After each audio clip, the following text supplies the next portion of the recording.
Have you ever imagined sitting in a tiny cafe with barely enough money to buy a cup of coffee, your baby asleep in a stroller beside you, and a heart full of despair?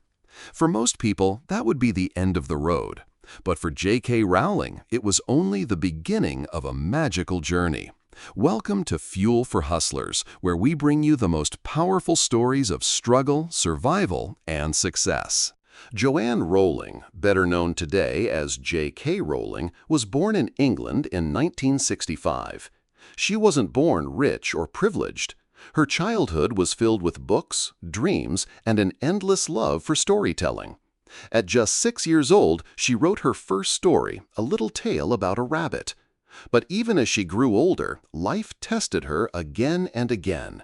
Her mother was diagnosed with multiple sclerosis, and watching her suffer was a heavy burden.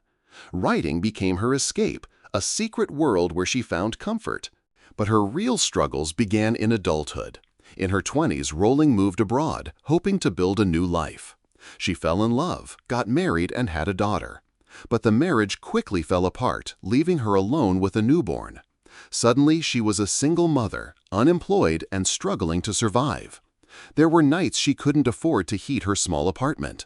There were days she went hungry just to make sure her daughter had food. People labeled her a failure. Some even said, "She will never make it." But deep in her heart, Rowling carried a story about a boy who discovered he was a wizard, a boy who lived in a cupboard under the stairs, waiting for a better life. That boy was Harry Potter.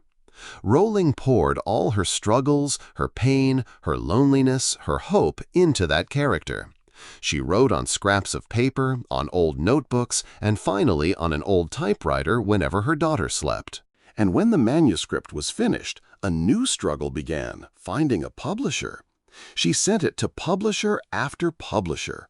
The rejections piled up. 12 publishers turned her down. Some said the book was too strange.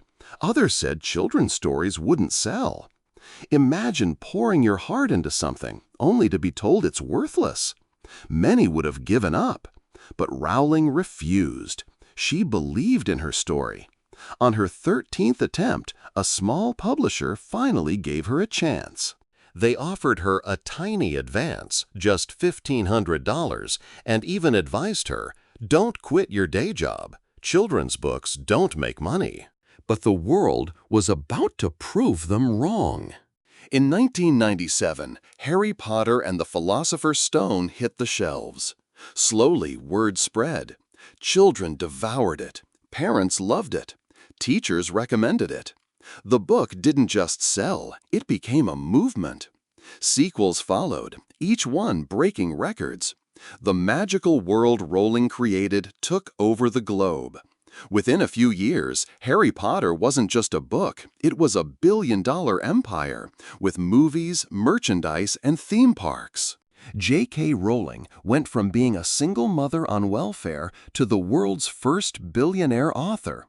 Her books sold over 500 million copies worldwide, translated into more than 80 languages, and inspired millions of readers to believe in magic, friendship, and courage.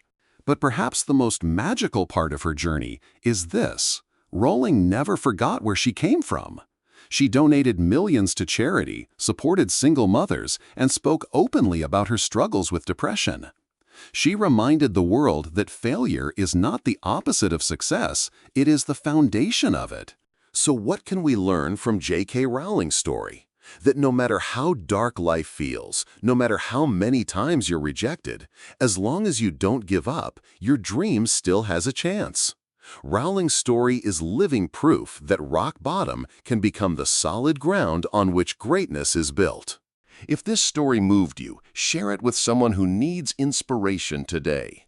And for more stories of grit and glory, make sure you subscribe to Fuel for Hustlers. Because here, we believe that your struggle is not the end of your story, it's only the beginning.